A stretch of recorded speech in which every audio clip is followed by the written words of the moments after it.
चलिए, हेलो बच्चों, good morning, good afternoon, good evening and good night आपके लिए आपके समय के अनुसार। तो चलिए हम लोग थोड़ा पीछे का जिक्र करते हैं कि पीछे हम लोगों ने क्या क्या पढ़े थे। तो क्या क्या पढ़े थे? हम लोगों ने करेंट इलेक्ट्रिसिटी पढ़ा था कि करेंट इलेक्ट्रिसिटी क्या है, कौन सा ब्रांच है या इलेक्ट्रिक करेंट हम किसे कहते हैं, और डिफरेंट मेथड से आपको अगर डाटा दिया हुआ है तो उस डिफरेंट मेथड्स के द्वारा हम इलेक्ट्रिक करंट कैसे निकालते हैं। ओके, तो इतना चीज़ों को हम लोग पढ़ चुके थे। इसके बाद टाइप्स ऑफ करंट पढ़े थे। टाइप्स ऑफ करंट पढ़ने के बाद आपने करंट डेंसिटी पढ़ा था, करंट डेंसिटी पढ़ा था। क्लियर? तो ना अब हम लोग उससे आगे की ओर शुरू करेंगे। तो चलिए आगे की ओर शुरू करते हैं। तब तक आप भी अपना कॉपी और पेन को बाहर कर लें, निकाल लें, फिर हम नेक्स्ट टॉपिक शुरू करते हैं आगे की ओर। क्लियर? तो चलिए हम लोग शुरू करते हैं। तो देखिए, इसके पहले जो हम लोग पढ़े थे करंट डेंसिटी तक पढ़े थे। ना हम लोग बात करते हैं रिलैक्सेशन टाइम, कि व्हाट इज रिलैक्सेशन टाइम। तो ये आपका हो गया relaxation time. Relaxation time, relaxation time को टॉ से डिनोट करते हैं और इसे हम लोग कहते हैं विश्रांति काल। विश्रांति काल। तो देखिए आखिर ये रिलैक्सेशन टाइम होता क्या है। जैसे आप देखो यहाँ पर कि एक कंडक्टर है, हम एक कंडक्टर को चूज कर रहे हैं। तो ये आपका एक कंडक्टर हो गया। क्लियर? ओके, तो ये आपका एक कंडक्टर हुआ। अब देखो, जब आप इसमें इलेक्ट्रिक करंट को देते हो, तो जब हम इसमें इलेक्ट्रिक करंट फ्लो करेंगे तो उस इलेक्ट्रिक करंट के कारण क्या होता है, जैसे कि हम आपसे बात किए थे कि अगर आपका इलेक्ट्रिक फील्ड का डायरेक्शन ये है तो ये इलेक्ट्रॉन का डायरेक्शन है उसके जस्ट अपोजिट इलेक्ट्रॉन का डायरेक्शन होता है। जो ही आप इलेक्ट्रिक करंट उसमें फ्लो कराते हैं तो वो क्या करता है कि हीट गेन करता है। तो ये इलेक्ट्रॉन क्या करता है, इलेक्ट्रॉन हीट गेन करता है और उस हीट गेन के कारण वो स्पीड अप होने लगता है। वो क्या होता है, स्पीड अप होने लगता है, मतलब उसका स्पीड बढ़ने लगता है। लेकिन इसमें इलेक्ट्रॉन बहुत ज़्यादा होते हैं कि इलेक्ट्रॉन का संख्या क्या है, तो इलेक्ट्रॉन का संख्या बहुत ज़्यादा है। तो जब ये इलेक्ट्रॉन का संख्या बहुत ज़्यादा है तो क्या होता है, कुछ टाइम तक वो स्टेडी फ्लो को फॉलो करेगा। आफ्टर दैट क्या होता है कि वो रैंडम हो जाता है। रैंडम होने का मतलब कि इलेक्ट्रॉन आपका जिग जैग अवस्था में इस तरीके से चलना शुरू कर देता है कि कोई इलेक्ट्रॉन ऐसे चल रहा है तो कोई इलेक्ट्रॉन इस तरीके से चलेगा। जस्ट आप इस तरीके से आप देख सकते हैं कि ये आपका कि इस तरीके से, मतलब किसी भी डायरेक्शन में ये इस तरीके से मूव करता जाएगा। क्लियर? तो ये इस तरीके से आपका इलेक्ट्रॉन मूव करेगा। अब आप सोचो कि इस तरीके से ये सारा आपका इलेक्ट्रॉन है। तो ये सारा जब आपका इलेक्ट्रॉन है और इस अवस्था में जब ये चलना शुरू करेगा तो क्या होगा, एक इलेक्ट्रॉन दूसरे से टकराने लगता है, एक इलेक्ट्रॉन दूसरे से टकराने लगता है। तब जैसे हम लोग सोचें यहाँ से ये इलेक्ट्रॉन है, ये इससे टकराएगा, फिर इससे टकराएगा। क्लियर? इसी तरीके से सारे इलेक्ट्रॉन एक दूसरे से टकराते हुए चलेंगे। तो वही कहता है कि एक इलेक्ट्रॉन मतलब दो सक्सेसिव कॉलिजन के बीच के टाइम पीरियड को रिलैक्सेशन टाइम कहते हैं, रिलैक्सेशन टाइम कहते हैं। क्लियर? अब एक चीज़ पे और थोड़ा सा हम आपसे जिक्र करना चाहते हैं कि जैसे आप देखें यहाँ पर जब ये इलेक्ट्रॉन चलना शुरू करता है, कि जैसे आप देखो एक इलेक्ट्रॉन इस तरीके से यहाँ गया, यहाँ पर ये दूसरे इलेक्ट्रॉन से टकराया, दूसरे इलेक्ट्रॉन से टकराया, ये स्पीड अप हुआ था। लेकिन यहाँ पर क्या हुआ, टक्कर हो गया। और वहाँ पर टक्कर होने के कारण क्या होता है, उसका स्पीड फिर डिक्रीज करता है, अगेन वो शुरू होता है, अगेन वो शुरू होता है। इस तरीके से ये इलेक्ट्रॉन इधर गया, फिर इधर गया, फिर आपका इधर आया, और इस तरीके से अगर आप देखेंगे तो ये इलेक्ट्रॉन एक दूसरे से टकराते हुए आगे बढ़ते रहता है, आगे बढ़ते रहता है। तो इस तरीके से कहता है कि अगर हम इस एवरेज वेलोसिटी की बात करें कि इलेक्ट्रॉन का एवरेज वेलोसिटी क्या होगा, इनिशियल एवरेज वेलोसिटी, अगेन देखें यहाँ से टकराए, अगेन ये इनिशियल की तरह व्यवहार करेगा, फिर अगेन। तो इस तरीके से इसका इनिशियल एवरेज वेलोसिटी क्या हो जाता है, जीरो हो जाता है। इलेक्ट्रॉन का एवरेज वेलोसिटी क्या हो जाएगा, जीरो हो जाएगा। क्लियर, बात समझ गए होंगे। तो सारे का इनिशियल वेलोसिटी का अगर आप एवरेज निकाल दें तो वो क्या होता है, वो 0 हो जाता है। Clear.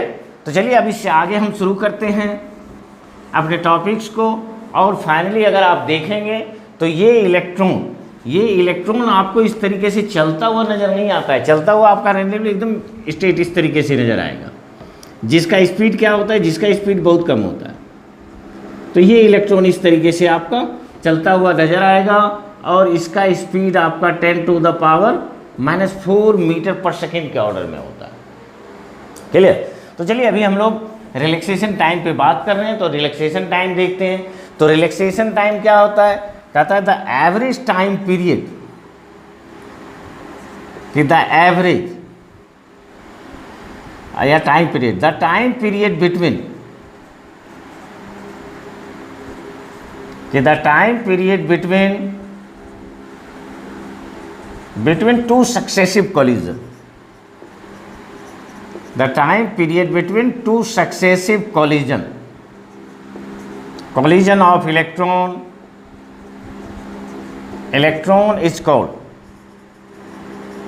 is called relaxation time, is called relaxation time। Clear. मतलब कि इलेक्ट्रॉन के दो लगातार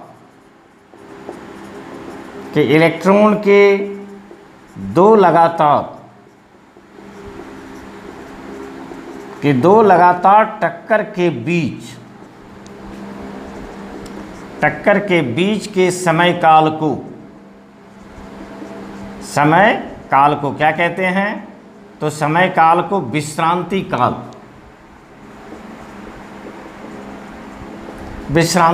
काल कहते हैं। क्लियर। तो ये आपका हो गया सक्सेसिव कोलिजन। अब एक चीज सोचो, तो ये तो एक इलेक्ट्रॉन के दो टक्कर के बीच का है, लेकिन एक्चुअल में आपके पास इलेक्ट्रॉन तो बहुत ज़्यादा है। तो यहाँ पर हम लोग क्या करते हैं, यहाँ पर टॉ एवरेज निकालते हैं कि जैसे आप देखो ये जो रिलैक्सेशन टाइम हमें दिया रहता है वो एवरेज रिलैक्सेशन टाइम होता है। और एवरेज रिलैक्सेशन टाइम का अगर बात करें तो ये आपका हो गया पहले इलेक्ट्रॉन का रिलैक्सेशन टाइम, दूसरे इलेक्ट्रॉन का रिलैक्सेशन टाइम, तीसरे इलेक्ट्रॉन का रिलैक्सेशन टाइम और nवें इलेक्ट्रॉन का relaxation time by n। Clear. तो इसे हम लोग एवरेज रिलैक्सेशन टाइम कहते हैं। और जहाँ भी हमें दिया रहता है तो वो एवरेज दिया रहता है, एक इलेक्ट्रॉन का रिलैक्सेशन टाइम नहीं दिया रहता है। जब भी हमें देगा तो एवरेज रिलैक्सेशन टाइम ही देता है। क्लियर। तो ये आपका हो गया रिलैक्सेशन टाइम। क्लियर। तो चलें अब हम लोग देखते हैं कि रिलैक्सेशन टाइम के बाद ये आपका होता है ड्रिफ्ट वेलोसिटी, जिसे हम लोग VD से डिनोट करते हैं, और इसे हम लोग कहते हैं अनुगमन वेग। चलिए अब आता है कि ये ड्रिफ्ट वेलोसिटी हम किसे कहते हैं। जैसे आप देखो यहाँ से आप देखें कि एक इलेक्ट्रॉन चला, क्लियर, अपना चला, फिर जब वो V1 पे पहुँचा तो क्या हुआ, दूसरे से टक्कर हो गया, अगेन वो आगे बढ़ेगा, अगेन वो फिर इनिशियल से टकराने के बाद छोटे टाइम पीरियड के लिए उसकी वेलोसिटी अगेन 0 होगी, या फिर वो क्या करेगा, फिर आगे बढ़ेगा।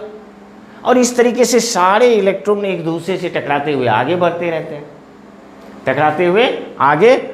रहते हैं। और इसी को हम लोग कहते हैं कि जब सारे इलेक्ट्रॉन की वेलोसिटी का एवरेज निकाल देते हैं तो उसे हम लोग क्या कहते हैं, उसे ड्रिफ्ट वेलोसिटी कहते हैं। जैसे आप देखें यहाँ पर कि ये आपका एक कंडक्टर है, क्लियर, तो ये आपका हो गया एक conductor.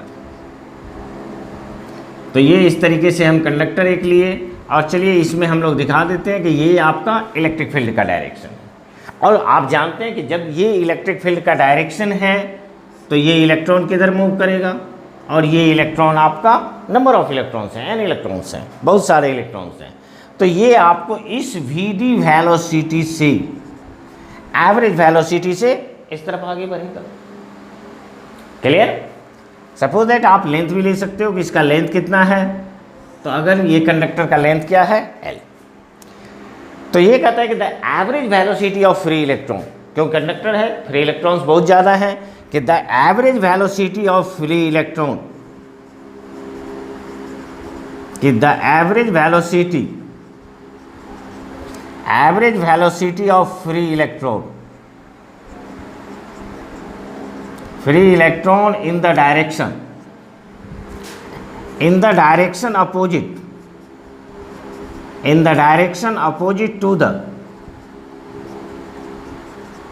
the direction opposite to the electric field,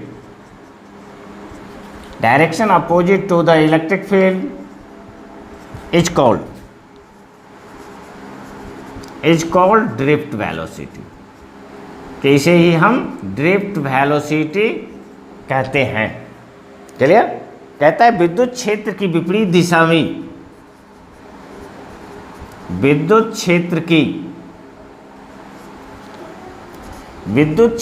विपरीत दिशा में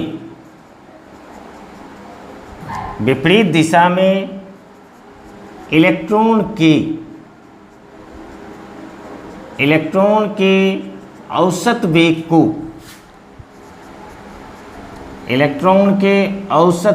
को, अनुगमन वेग या अपवाह वेग भी कहते हैं। अनुगमन वेग या अपवाह वेग कहते हैं। चलिए, तो average velocity of free electron in the direction opposite to the electric field is called drift velocity, कि विद्युत क्षेत्र की विपरीत दिशा में, या ये भी कर सकते हैं कि विद्युत क्षेत्र की दिशा के विपरीत दिशा में, विद्युत क्षेत्र की दिशा के विपरीत दिशा में इलेक्ट्रॉन के औसत वेग को अनुगमन वेग या अपवाह वेग कहते हैं। क्लियर? तो ये आपका हुआ ड्रिफ्ट वेलोसिटी। चलिए प्लीज यहाँ तक राइट करें, फिर आगे की ओर हम बढ़ेंगे। Okay, complete. चलिए रब करते हैं।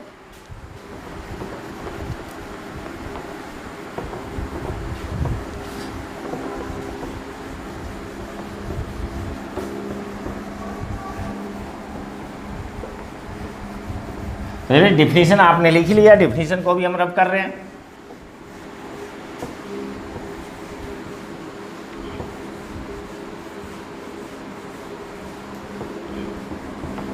और हमें निकालना क्या है, तो हमें एवरेज वेलोसिटी निकालना है। अब आप एक चीज़ सोचो कि ये यहाँ पर ये इलेक्ट्रॉन जब चलेगा, आपने इलेक्ट्रिक फील्ड दिया E, कितना force experience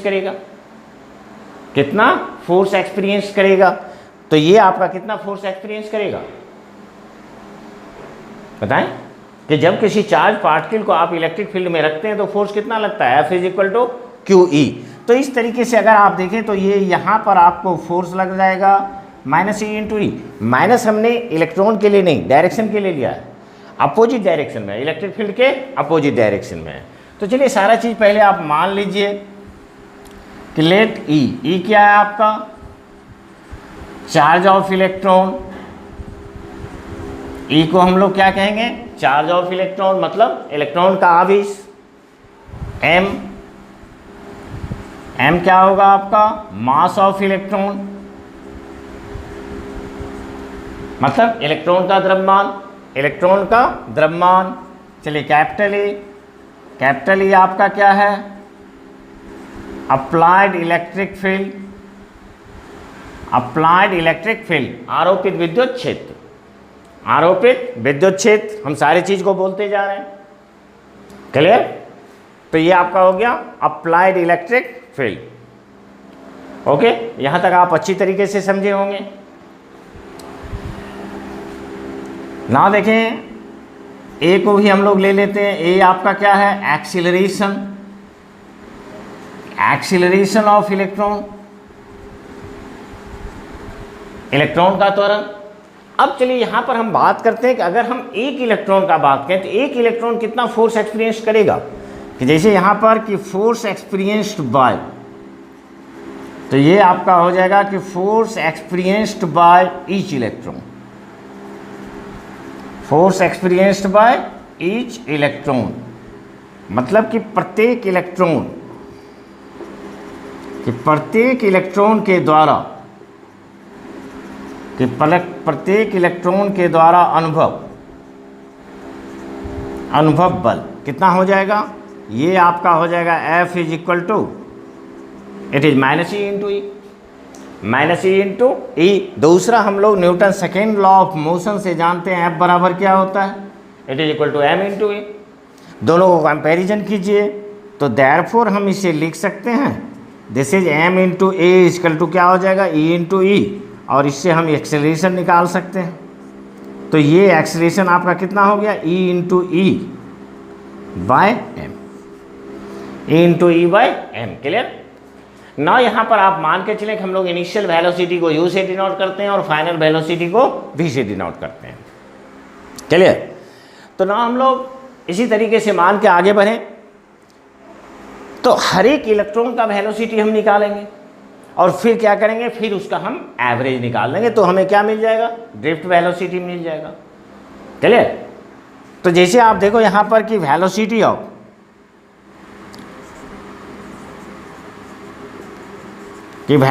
of first electron मतलब पहला इलेक्ट्रॉन, तो पहला इलेक्ट्रॉन, तो यहाँ से अगर हम लिखें कि दिस इज पहले इलेक्ट्रॉन का वेग, पहले इलेक्ट्रॉन का वेग, यहाँ पर हम लोग क्या लिख सकते हैं formula, v is equal to u plus A t. तो ये फार्मूला आपका बन जाएगा it is equal to v1 is equal to u1 plus a, और पहला कॉलिजन में टाइम कितना लगा, तो टॉ, तो दिस इज टॉ1। क्लियर, कहीं कोई दिक्कत नहीं, आप समझ रहे होंगे। v is equal to u plus A t.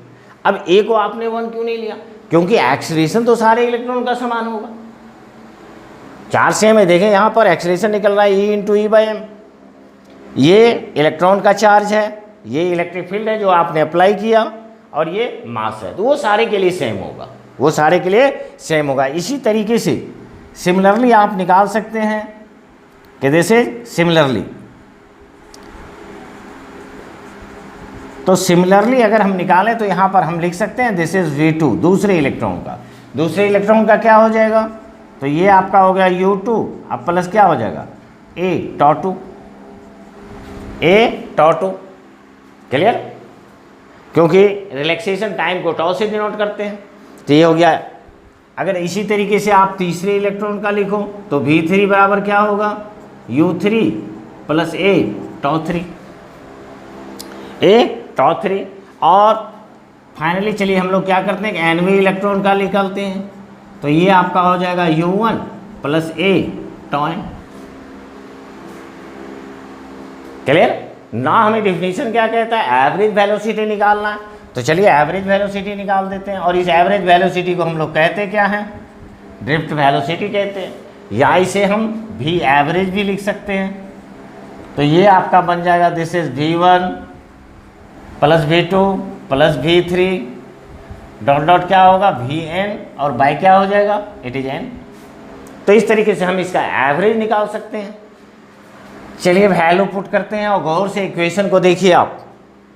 तो V1 U1 plus AT1, V2 U2 plus A टॉ2, V3 is equal to U3 plus A टॉ3, और Vn is equal to A tau n।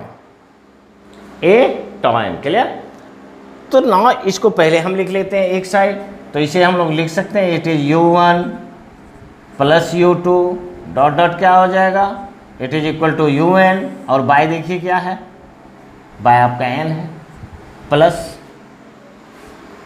अब इधर से देखिए आप A टॉ1 A टॉ2 A टॉ3। तो चलिए यहाँ पर हम लेते हैं A टॉ1 A टॉ2 प्लस क्या हो जाएगा, अगर nवें के लिए हम लोग लिखें तो nवें के लिए जब आप लिखेंगे तो ये आपका हो जाएगा प्लस A टॉ n। अब बाय क्या निकलेगा, बाय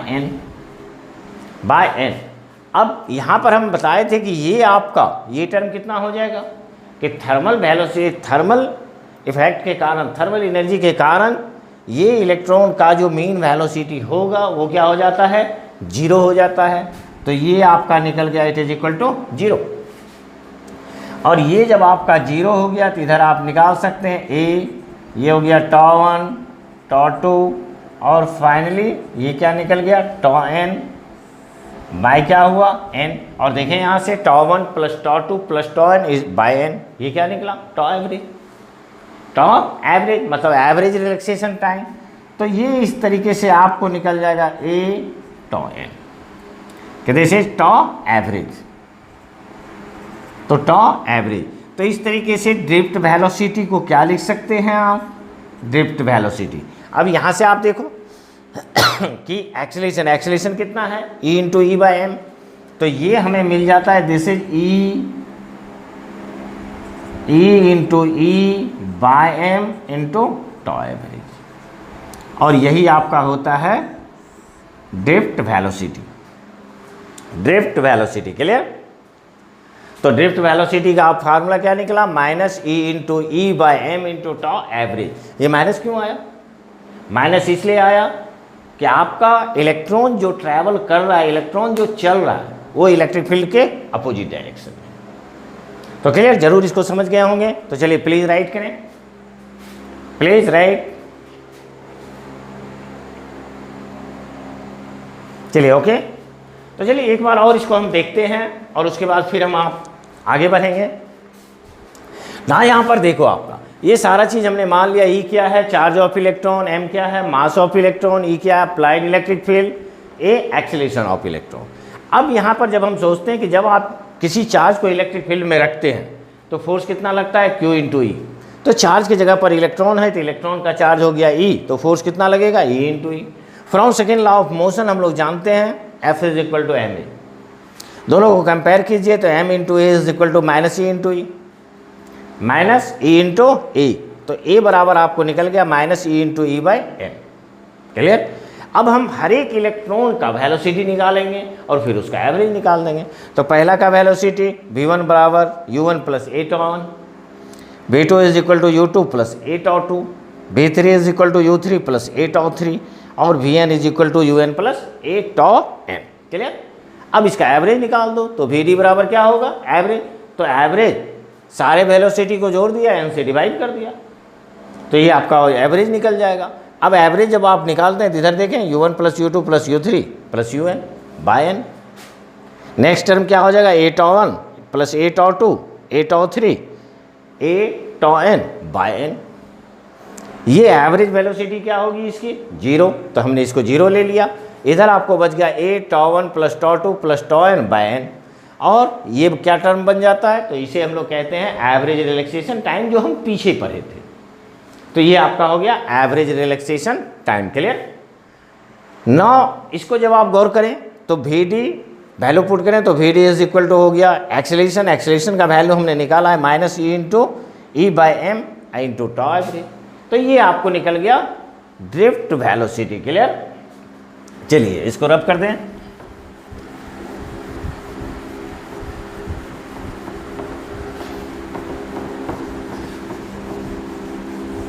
चलिए तो चलिए आपने ड्रिफ्ट वेलोसिटी भी अच्छी तरीके से समझ लिया कि ड्रिफ्ट वेलोसिटी क्या होती है ना।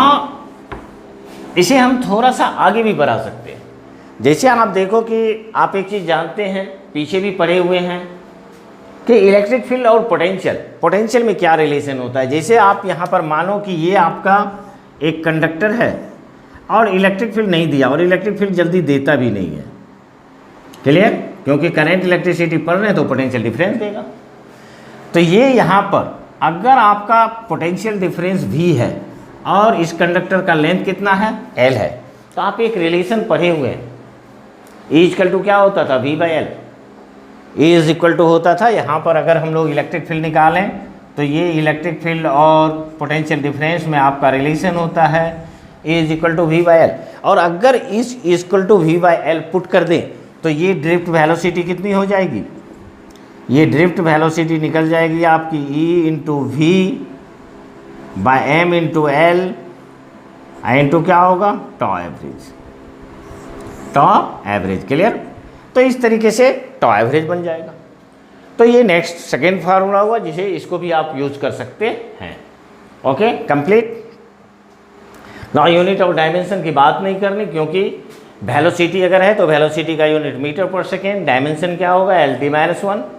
अगर आप देखें तो इसका ऑर्डर कि drift velocity is in the order of, कि drift velocity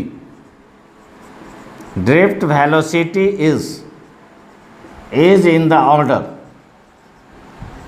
is in the order of कितना हो जाएगा आपका 10⁻⁻⁴ मीटर पर सेकेंड। तो चलिए इसे भी आप ध्यान में रख सकते हैं, इसे भी ध्यान में रखा जा सकता है। तो ये आपका निकल गया 10⁻⁻⁴ मीटर पर सेकेंड। क्लियर? इसके बाद अगर इसे भी शॉर्ट में आप निकालना चाहते हैं तो दूसरे मेथड का प्रयोग करें, लेकिन दिस इज़ परफेक्ट, ये आपका परफेक्ट मेथड है। तो उसके लिए हम लोग क्या करते हैं कि जैसे यहाँ पर मान लेते हैं कि u इक्वल टू क्या है आपका 0, तो चलिए v इक्वल टू हमने मान लिया ड्रिफ्ट वेलोसिटी, और ये यहाँ पर जो टाइम होता है ये टाइम आपका क्या है तो टॉ एवरेज। नाउ फार्मूला आपका होता है v equal to u plus AT। तो ये जब आपका ड्रिफ्ट वेलोसिटी होगा तो ये आपका 0 हो गया, और ये हम लोगों ने निकाला था E into E/m into tau average. तो चलिए यहाँ से भी आप देख सकते हैं कि v इज इक्वल टू क्या निकल गया, Vd is equal to minus E/m into क्या निकला टॉ एवरेज। अगेन अगर आप पोटेंशियल डिफरेंस के रूप में अगर इक्वेशन चाहते हैं तो ये आपका हो जाएगा E into V/m into L और टॉ एवरेज। तो इस तरीके से हम लोग टॉ एवरेज और ड्रिफ्ट वेलोसिटी दोनों के बारे में अच्छी तरीके से देखें कि क्या होता है। तो चलिए इसे भी आप राइट करें, फिर हम आगे की ओर बढ़ेंगे।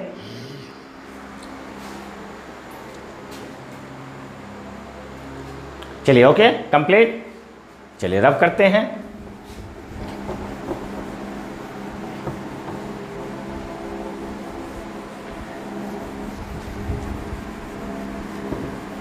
ओके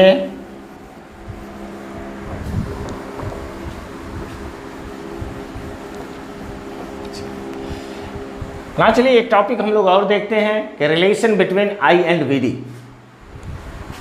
तो ये आपका हो जाएगा रिलेशन बिटवीन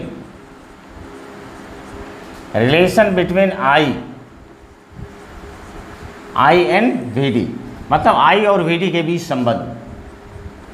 ये आपका हो गया I और VD के बीच संबंध।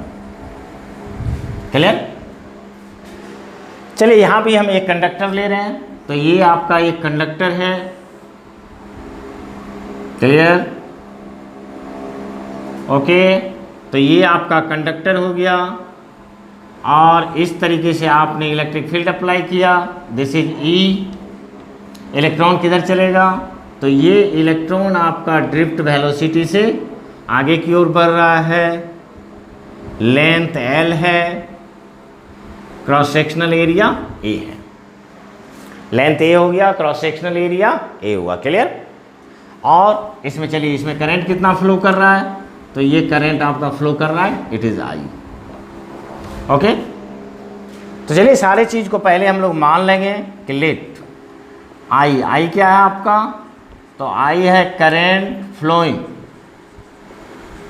तो करंट फ्लोइंग थ्रू कंडक्टर,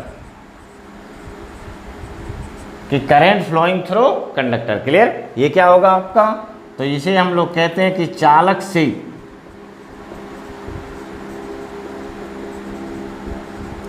से प्रवाहित धारा। क्लियर?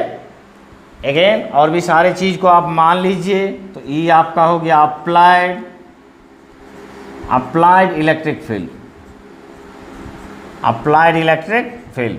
इलेक्ट्रिक फील्ड का मतलब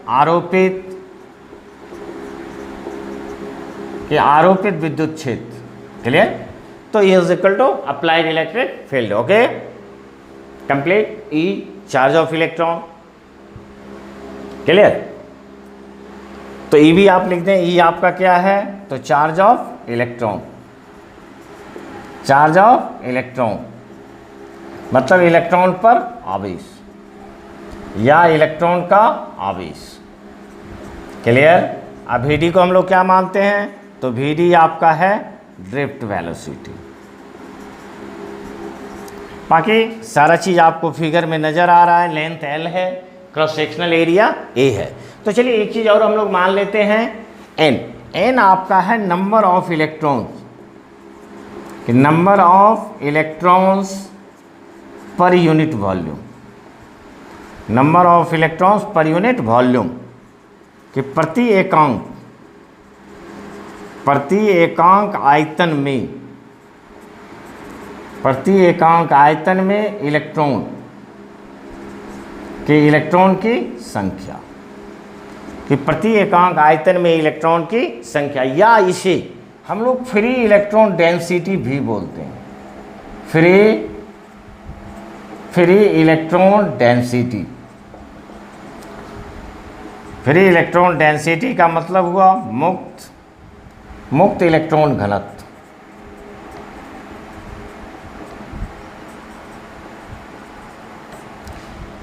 क्लियर? अब देखो हमें निकालना I है, तो हम लोग I पर फोकस करेंगे, और I बराबर होता क्या है, तो I बराबर आपका होता है Q/T। मतलब हम लोग Q निकाल लें और T निकाल लें, दोनों को डिवाइड कर देंगे तो करंट निकल जाएगा, और करंट जब निकालेंगे तो I और Vd के बीच रिलेशन आ जाएगा। ओके, चलिए प्रोसीड करते हैं आगे। सबसे पहले देखो हम लोग यहाँ पर फोकस करेंगे। N है क्या? N आपका है number of electrons per unit volume, मतलब प्रति एकांक आयतन में इलेक्ट्रॉन की संख्या, प्रति एकांक आयतन में इलेक्ट्रॉन की संख्या। और जब हम इस एरिया को लेंथ से मल्टीप्लाई करेंगे तो क्या बन जाएगा, वो भी तो आपका वॉल्यूम बनेगा। तो नंबर ऑफ इलेक्ट्रॉन्स कितने हो जाएंगे, तो यहाँ से हम लोग डायरेक्ट लिखते हैं कि this is number of electron, number of electron. तो चलिए सबसे पहले हम लोग नंबर ऑफ इलेक्ट्रॉन निकालते हैं कि आखिर कितनी इलेक्ट्रॉन है। और शुरू में जब हम लोग इलेक्ट्रिक करंट पढ़ रहे थे तो उसमें भी हम आपको number of electrons per unit volume के बारे में जिक्र किए थे। तो ये यहाँ पर number of electrons n equal to कितना आएगा, it is small n A into L, area into length volume हो गया, वॉल्यूम से मल्टीप्लाई कर दिया तो लेंथ नंबर ऑफ इलेक्ट्रॉन्स निकल गया। और जब आपको नंबर ऑफ इलेक्ट्रॉन्स निकल गए तो टोटल चार्ज कितना हो जाएगा, तो चार्ज मतलब आवेश, तो ये आवेश Q